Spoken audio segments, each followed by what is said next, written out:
Saya Ratu Atila. Di sini saya akan menjelaskan tentang konsep transaksi syuhud maupun rishwah.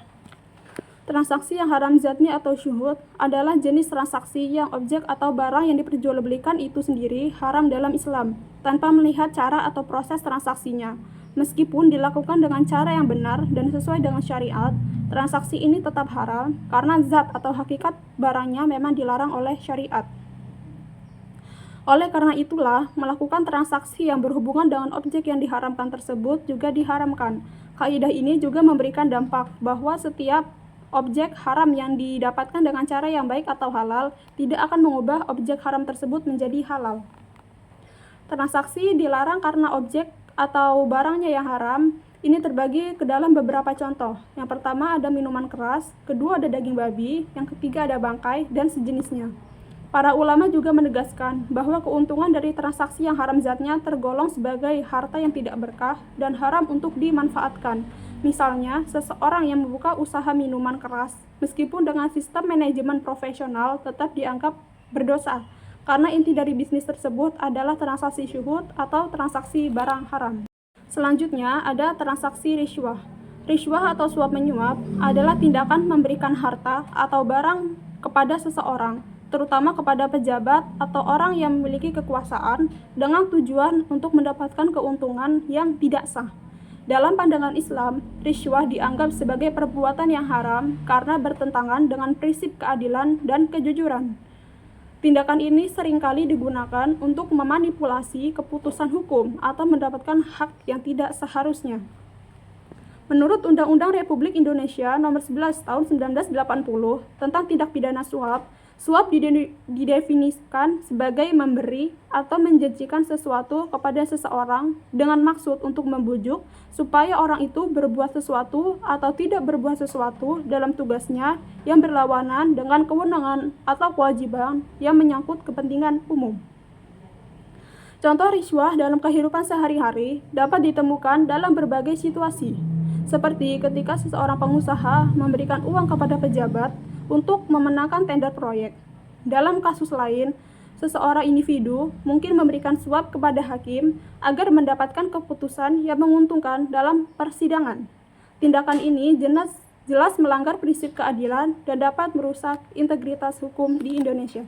Assalamualaikum warahmatullahi wabarakatuh. Perkenalkan, nama saya Fatih Ridho Maulana. Di sini saya akan menjelaskan tentang bai najasi atau rekayasa permintaan. Pengertian jual beli najasi atau bai najasi adalah rekayasa pasar dalam teman, yaitu apabila seseorang konsumen menciptakan permintaan palsu terhadap suatu produk sehingga harga jual produk itu akan naik. Najasi digolongkan oleh sebagian ulama ke dalam jual beli yang menyebabkan terjadinya ghaban fahish atau penipuan dalam harga. Ibnu Qudamah al-Maqdisi, salah seorang pemikir terkenal dari mazhab Hambali, mengatakan Najasyi itu adalah seorang memberikan harga yang lebih pada barang dagangan dan dalam dirinya tidak ada maksud untuk membelinya. Dia hanya ingin memberikan manfaat kepada si pedagang agar ada pembeli yang melebihi dari harganya dan merugikan si pembeli. Menurut Ibnu Qudamah, perbuatan tersebut termasuk dalam praktek najasi. Lalu di sini saya akan menjelaskan juga tentang ikhtiar atau penimbunan. Nah, ikhtiar merupakan bahasa Arab yang definisinya secara etimologi ialah perbuatan menimbun, pengumpulan barang-barang atau tempat untuk menimbun. Juga diartikan dengan menimbun atau menahan agar terjual. Sedangkan definisi ikhtiar secara terminologi, para ulama memberikan makna pada ikhtiar tersebut diantaranya. Yang pertama, ikhtiar adalah menahan atau menimbun barang-barang pokok manusia untuk dapat meraih keuntungan dan dengan menaikkan harganya. Lalu yang kedua, ikhtiar adalah membeli barang-barang yang kalau disimpan akan menimbulkan bencana seperti minyak dan makanan yang telah lalu kita pernah terjadi di Indonesia. Lalu yang ketiga adalah ikhtiar adalah membeli suatu barang dan menyimpan agar barang tersebut berkurang di masyarakat sehingga harganya dapat meningkat. Manusia akan mendapat kesulitan akibat kelangkaan dan mahalnya harga barang tersebut, seperti contohnya kelangkaan gas yang baru-baru ini terjadi. Lalu makna ikhtiar secara umum atau perbedaan mereka digolongkan menjadi dua, yaitu yang pertama menurut mazhab jumhur dari kalangan Syafi'iyah, Malikiyah, Hanabilah, Zahriyah, Zaidiyah, Ibadiyah, Al-Limayyah, Al-Kasani, dari golongan Hanifiyah bahwa penimbunan barang hukumnya haram dengan pertimbangan bahwa perbuatan tersebut akan menimbulkan kemudaratan bagi manusia.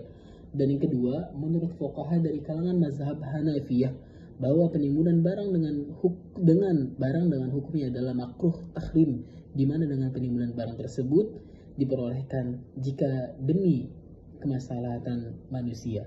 Terima kasih. Ya, saya dengan Ahmad Rayhan. Saya akan menjelaskan tentang talaqi rukban.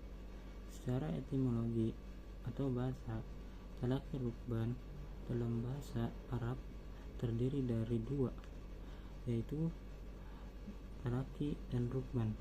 Talaqi berasal dari kata talaqiya yang berarti memenuhi dan melihatnya. Adapun rukban berasal dari kata rukban yang berarti segerombolan penunggang kuda atau unta yang berjumlah 10 atau lebih. Yang dimaksud dengan rukban dalam konteks ini adalah rombongan khilafah dagang. Jika digabungkan, maka talaqi rukban berarti melalui rombongan pedagang yang akan menuju ke pasar, kota, atau negara. Adapun secara terminologi atau secara istilah, talaqi rukban adalah pembelian barang dagangan dengan cara mencegah para pedagang dari desa belum mereka sampai di pasar dan sebelum mengetahui harga